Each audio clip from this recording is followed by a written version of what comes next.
Kalau pilek alergi Uh-huh. itu gejalanya itu tanpa demam. Nah mungkin ini kalau misalkan bersin dalam 1 kali bersin sampai 10 kali sih cukup bisa sangat dikenali ya dok ya. Bisa jadi ini adalah rinitis alergi. Lebih ditekankan bila mana yang sudah persisten. Karena yang ini untuk mencegah komplikasi Yes. dari pilek alergi ini. Ya. Sahabat Bella, kembali lagi di PDKT, Podcast Dokter Kesehatan Terpercaya. Dan topik kita kali ini adalah ingin membahas rinitis alergi atau pilek alergi. Nah ini adalah podcast yang sangat cocok bagi sahabat Bella yang punya keluhan bersin, meler, gatal-gatal hidungnya, tapi lebih dari 4 minggu. Karena bisa jadi inilah penyebabnya karena alergi. Nah, hari ini kita akan langsung bahas penyakit ini bersama dengan dokter spesialis THT, yaitu Dr. Abdul Rahman. Halo dokter. Halo, selamat siang. Sehat ya dokter Iya. ya. Nah dokter, mungkin ini penyakit yang sebenarnya umum ya, tapi saya pribadi belum terlalu tahu karena saya belum pernah ngalamin juga. Itu adalah rinitis alergi, pilek yang karena alergi. Jadi ternyata ada pilek yang bukan karena virus ya dok ya? Kalau rinitis itu jenisnya ada berapa macam ya? Oke. Ya rinitis karena penyebabnya virus, Virus? Heeh. rinitis karena penyebabnya bakteri, dan rinitis karena penyebabnya alergi. Oke. Nah, topik yang sekarang yang akan dibahas ini adalah rinitis alergi. Oh rinitis alergi. Ya, atau Oke. bahasa masyarakat awam itu pilek alergi. Pilek alergi ya dok. Pilek Ini alergi. penyakit seperti apa dok? Apa bedanya sama pilek biasa? Nah, perbedaannya itu kalau pilek alergi itu penyebabnya jelas itu alergi, tidak menular, Tidak menular. dan dipengaruhi oleh faktor genetik dan faktor lingkungan. Oke. Nah, itu. Nah emang yang dirasakan beda sama orang yang pilek biasa dok? Kalau pilek alergi Uh-huh. itu gejalanya itu tanpa demam, tapi gejalanya khas dan umumnya itu adalah bersin-bersin yang frekuensinya bisa sampai 10-20 kali. Dalam sekali Dalam sekali bersin. Sekali bersin. Dalam sekali bersin. Wow. Kemudian hidung meler, jadi ingusnya itu bening. Oke.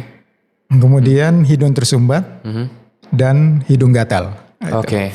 Nah mungkin ini kalau misalkan bersin dalam 1 kali bersin sampai 10 kali sih cukup bisa sangat dikenali ya dok ya. Bisa jadi ini adalah rinitis alergi. Nah apakah itu dari awal seperti itu dok? Atau dari awal sebenarnya seperti dia flu biasa, lama-lama baru ke sana arahnya? Atau enggak, memang dari awal begitu? Ya, bila kontak dengan faktor alergi. Jadi faktor alergen ya, yang kita sebut alergen ini, itu langsung tubuh merespon ya. Seperti itu berarti Seperti ya? itu. Periode waktunya berapa lama dok? Mungkin nggak dia hanya bisa jadi begitu tapi hilang loh gitu loh. Kalau pilek yang non alergi ya, misalnya virus, biasanya 7-10 hari itu tanpa obat pun Kelar. kelar. Karena dia itu sembuh sendiri ya kalau virus. Sedangkan kalau rinitis? Kalau rinitis itu bisa lebih dari 10 harian. Di atas Ya, 10 di atas hari ya? sekitar 2 mingguan lebih. 2 minggu? Iya. Jadi kalau pileknya bersin-bersin parah, Iya. hidungnya gatal banget, terus lebih dari 2 minggu, kemungkinan besar dia kenanya rinitis Iya. alergi. Jadi ya, Dok, kapan terpapar oleh alergen, ya? itu tubuh akan merespon ya Langsung dengan keluhan, immediately ya seperti tadi ya. Betul. Nah dokter, kalau misalkan biasanya kan kalau pilek biasa didiemin ya udah sembuh. Kalau rinitis alergi ini dia nggak berobat, emang ada efek jangka panjangnya dok? Atau dia one day akan hilang sendiri juga? Apa nggak mungkin? Kan ada 2 jenis ya. Yang kita kenal itu intermittent dan persistent. Kalau intermittent itu gejalanya itu hanya hilang timbul sementara. Biasanya sih gejalanya kurang dari 4 hari dan berlangsung kurang juga dari 4 minggu. Dan tidak ditemukan adanya gangguan seperti gangguan tidur, gangguan belajar, gangguan berolahraga, atau gangguan aktivitas yang lain. Kalaupun ada gejala, itu tidak mengganggu juga ya. Oke, iya. Tapi kalau yang persisten itu yang menetap. Oke. Nah itu berlangsung gejalanya lebih dari 4 hari dan lebih dari 4 minggu. Dan ini sangat mengganggu. Sampai aktivitas terganggu ya? Sampai aktivitas. Palanya bisa pusing nggak dok kayak flu? Ya, termasuk itu juga. Oh, Ya, dok nyeri. tadi saya tertarik yang intermittent itu di bawah 4 hari atau di bawah 4 minggu. Nah maksudnya itu karena diobatin atau nggak usah diobatin dia bisa hilang di bawah 4 minggu atau di bawah 4 Sebetulnya hari? dengan imunitas tubuh seseorang kuat, Ya. dengan istirahat yang cukup, dalam arti alergi itu sembuh dalam sementara. Iya. Oke. Kalau yang persisten itu yang menetap ya. Oke. Tapi tetap dengan kata lain, walaupun dia kita taunya intermittent persistent dari mana dok? Kalau maksudnya kalau misalnya dia udah kena, langsung cek dulu aja kali ya? Iya, Apa langsung ketahuan? dari gejala aja.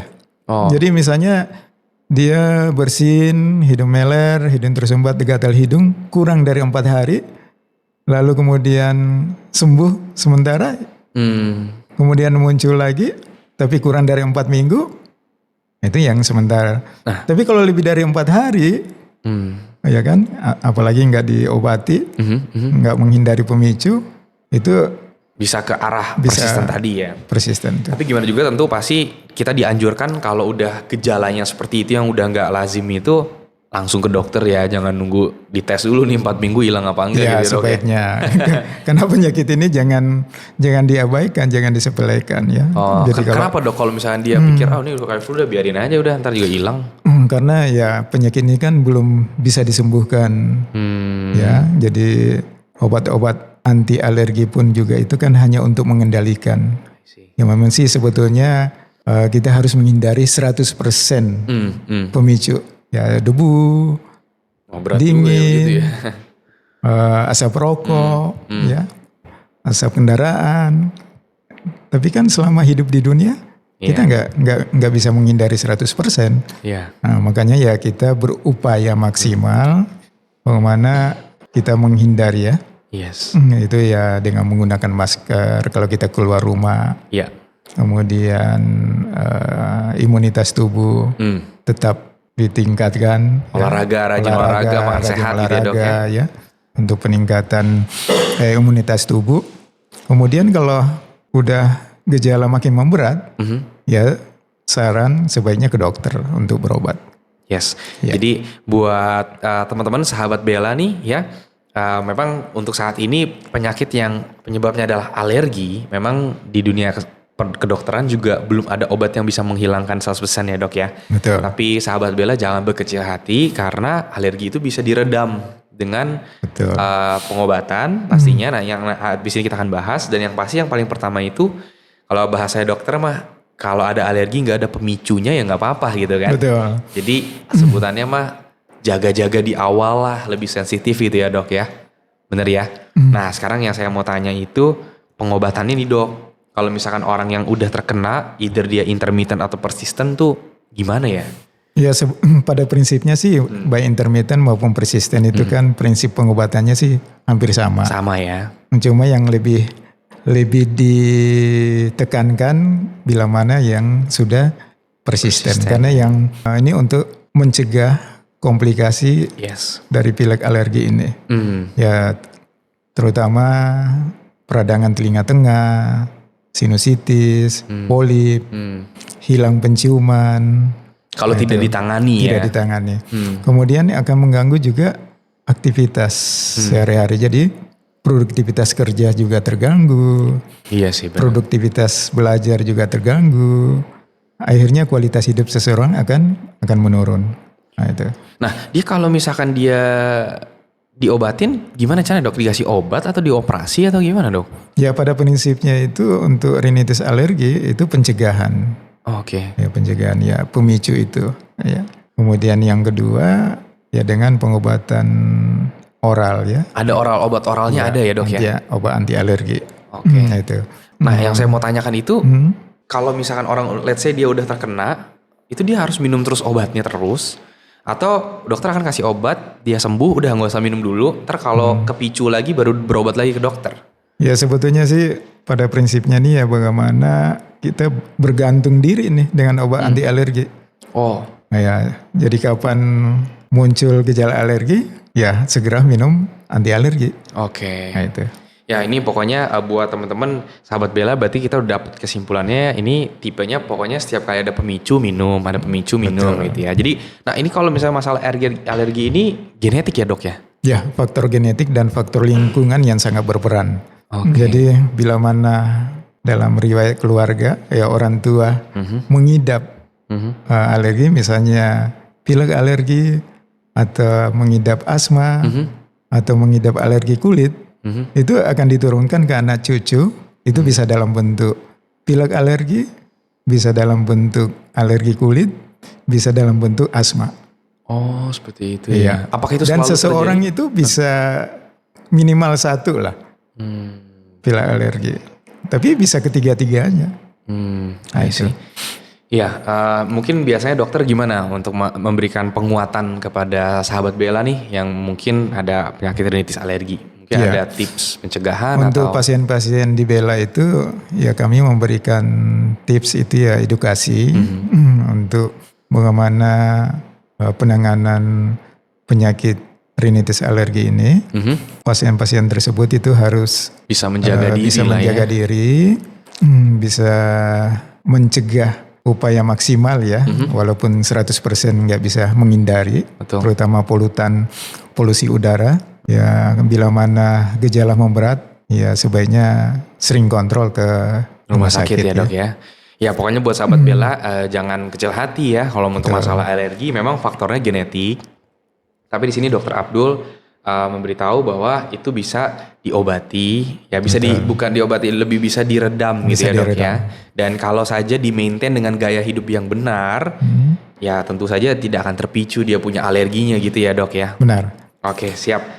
Nah, saya rasa ini cukup bisa memberikan penjelasan yang baik nih buat sahabat Bella yang lagi mengalami rinitis alergi. Jadi yang penting adalah jangan ragu untuk datang berobat ke dokter spesialis THT kalau sudah dapat isu-isu yang kayak bersin-bersin gak berhenti-berhenti, sekali bersin 10 kali, udah 4 minggu berlanjut gak ada perbaikan, itu segera datang ke dokter ya. Dan mungkin kalau dari segi pengobatannya sendiri itu ada efek samping gak dok selama dia berobat buat persiapan sahabat Bella?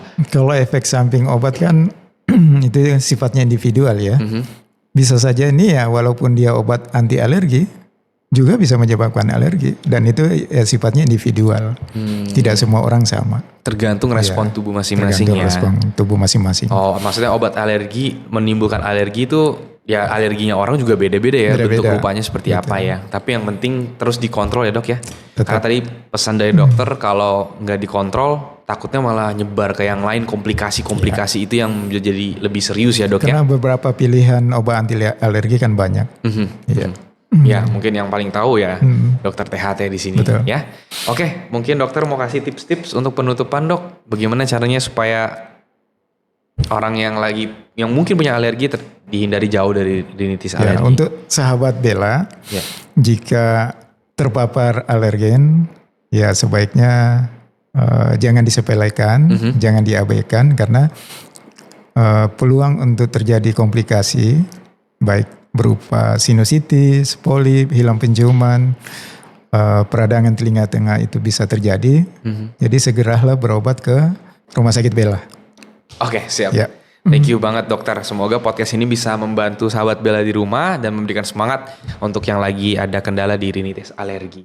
Sampai ketemu nanti di podcast selanjutnya ya dokter Abdul. Ya, terima kasih. Thank you. Bye-bye sahabat Bella.